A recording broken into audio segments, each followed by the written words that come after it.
안녕하십니까, 박빌딩입니다. 제가 최근에는 20억대, 30억대 꼬마 빌딩 업로드를 많이 못했는데요. 이제 명절 지나고 나니까 또 이제 매물로 나왔던 것들이 다시 들어가기도 하고, 금액이 변동되기도 하고, 매도 의사를 철회하기도 하고 해서 지금 현재 한참 물건 이제 정리 중입니다. 그래서 정말 괜찮은 이제 20, 30억대의 꼬마 빌딩 나오면은 다시 한번 업로드 해드릴 것을 약속하고요. 자, 오늘은 제가 83억짜리 빌딩 준비했는데요. 83억 들었을 때는 좀 놀라실 수도 있겠지만은 보증금이 굉장히 높게 형성이 되어 있습니다. 왜냐하면 은행이 들어가 있고요. 자, 대출이 탁감이 잘 나와서 40억까지 나옵니다. 그래서 83억이지만 현금 30억으로 매입이 가능하거든요. 자, 어떻게 그런 부분이 가능한지 제가 한번 자료를 통해서 브리핑해 드리도록 하겠습니다. 자, 오늘 추천 빌딩은요. 전농 답심리 뉴타운 내에 소지를 하고 있습니다. 이제 전농 사거리에 위치를 하고 있는데요. 이 전농 사거리는 제가 지금 맵에 동그랗게 체크를 해놨는데요. 상단에는 청량역이 있고 하단에는 답심리역이 있습니다. 그래서 도보로도 왕래할 수 있겠지만은 이제 민자 사업에서 국책 사업으로 전환된 이 면목선이 새로 들어갈 경우에는 지하철 역세권으로 변모하고요. 이 두 정거장 지나서 시립대를 건너서 이제 청량역에 도달을 할 경우에는요. 이미 1호선과 분당선 이후에도 뭐 다양한 노선이 있겠지만 제일 중요한 건 GTX BC 라인이 들어간다는 거죠. 그래서 강남까지도 빠르게 GTX 타고 넘어갈 수 있지만 이미 분당선으로 왕십리 들렸다가 이제 서울숲 들리고 바로 압구정 넘어가는 이 분당선이 있기 때문에 강남과의 접근성도 굉장히 개선이 되는 지역입니다. 그래서 이 주변 일대 전농 답심리 뉴타운 아파트 가격 굉장히 많이 올랐죠. 레미안 크래시티나 이제 레미안 위브 같은 경우에는 이 일대 대장 아파트로 군림하고 있는데요. 사실 전반적으로 놓고 보면 동대문구가 이제 공립학교, 고등학교도 많이 열악하고요. 학군이 많이 좀 열악합니다. 그에 반해서 이 주변에 청량역세권이라는 이 개발 호재가 있기 때문에 25평형도 지금 현재 호가 10억을 넘어갑니다. 자, 서울특별시에서 강남 3구랑 이제 마용성, 서대문구랑 동대문구만 25평대가 10억을 돌파했고요. 아직 9억을 못 넘어간 서울특별시의 자치구 아파트들도 굉장히 많습니다.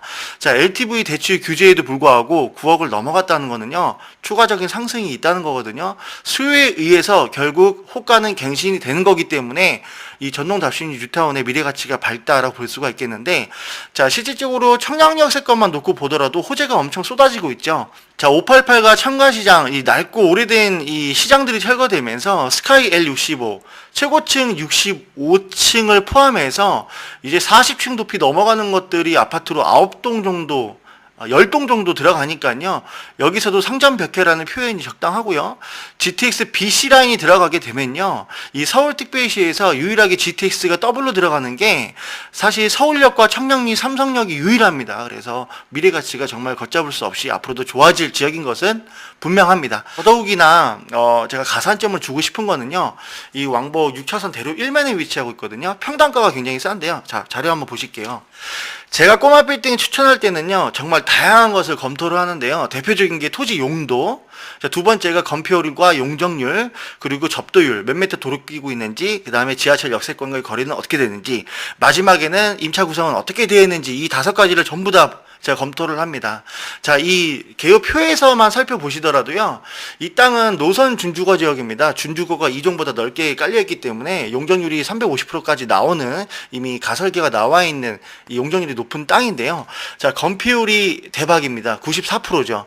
사실 준주거 건폐율 60%인데 지금 이 건물 같은 경우 이미 94% 거의 땅이 거의 100% 다 차지하고 있기 때문에 신축할 필요가 없습니다.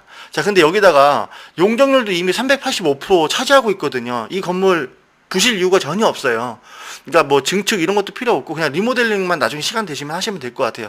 추가적으로 이 건물에 지금 엘리베이터가 없는데요. 엘리베이터도 장애인 엘리베이터로 해서 설치하게 되면은 나중에 이제 4층이나 5층에 있는 이 임차 구성은 조금 더 탄탄해지겠죠. 이 부분은 다음 스텝이니까 이제 첫 번째 스텝만 보게 되더라도요. 지금 평당가가 4,071만 원입니다. 이 주변 일대 유사 평당가가 5,819년에 실거래가 나왔거든요. 바로 길 건너에 있는 유사 토지에서 이렇게 실거래가 찍혔기 때문에 이 최근에 거래된 것보다 평당 1,000만 원 정도 싸게 나와 있다는 게 금액적인 메리트. 자, 그 다음에가 월 수익률입니다. 뭐 호재의 다양한 거는 앞서서 설명드렸지만 이 월 수익률을 놓고 봤을 때요. 자, 보증금이 13억 들어있죠. 건물 대출 40억 나옵니다. 그래서 보증금과 대출 끼면 50억이 세팅이 되고 나머지 30억만 조달하시면 되거든요. 자, 그래서 얼마가 떨어지나 보니까요. 자, 이자만 2.3에서 2.5 계산했을 때 한 950만 원 정도 빠지더라고요. 그러면 30억 투자해서 한 달에 떨어지는 게 1,500씩입니다. 그러면서 저렴하게 나와 있고 건물 컨디션 뭐 손잡을 게 없기 때문에 손댈 게 없기 때문에 이런 메리트 부분 볼 수가 있겠고요. 자, 높은 수익률 덤으로 가져가고 있습니다. 자, 1층에 이 부동산은 은행이 깔려 있어요. 이 은행이 제가 알기로는 10년 이상 됐습니다. 지금 보증금 10억에 월차임 관리비까지 합산하면 500이 훌쩍 넘어가거든요. 지금 임대 갱신하면서 임대료는 올리는 것보다 관리비를 좀 많이 올려서 관리비 비중이 높은데요. 실질적으로 나가고 있는 관리비 지출이 거의 없고 자체적으로 관리를 하고 있기 때문에 이자 떼줘도 한 달에 1,500 남는다. 30억 투자했을 때. 자, 그리고 지금 현재 구성되어 있는 이 임차인들은요. 제가 현장에 임장 다녀온 바로는, 그리고 이 주변 일대를 많이 왔다 갔다 왕래해본 바로는요, 다 5년 이상, 10년 이상 임차인이 이미 오래전부터 터를 잡고 있던, 뉴타운이 입주하기 전부터 있던 임차 구성이기 때문에 임차 구성 변동 없이 앞으로 이렇게 임대료 쭉쭉 가져가시면 좋겠고요. 자, 주변에 호가보다 1,000만 원 이상 싸게 나왔습니다. 1,800 이상 싸게 나왔네요. 그래서 이런 부분은 실거래를 통해서 이미 검증이 되고 입증이 된 거기 때문에 이 부분 좀 가산점 주시면 좋겠습니다. 자, 그리고 토지 용도가 준주거이기 때문에요. 철거하고 신축할 경우에는요, 옳근생으로 설계도 이렇게 나오고요.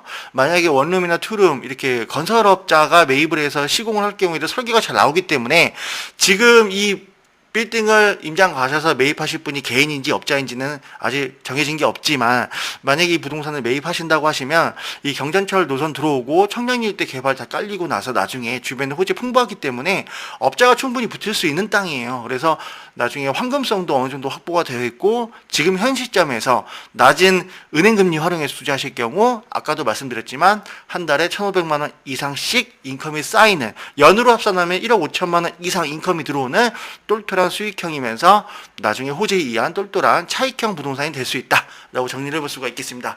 금액이 다소 무거워서 놀라실 수도 있겠지만은 워낙에 보증금 비율이 높고 은행 탁감이 굉장히 잘 나오는, 월세 수익률이 잘 나오는 RTI에서 전혀 손색이 없기 때문에 아주 소액으로 투자할 수 있는, 사실 소액은 아니지만 이 정도 금액에서 비교적 소액으로 들어갈 수 있는 꼬마 빌딩이 되었습니다. 자, 오늘 영상 지루하셨을 텐데 끝까지 시청해 주셔서 감사드리고요. 구독과 좋아요를 통해서 자주 시청해 주시면 제가 더욱더 발품 팔아서 좋은 매물 색출하도록 노력하겠습니다. 자, 오늘 영상 시청해 주셔서 감사합니다.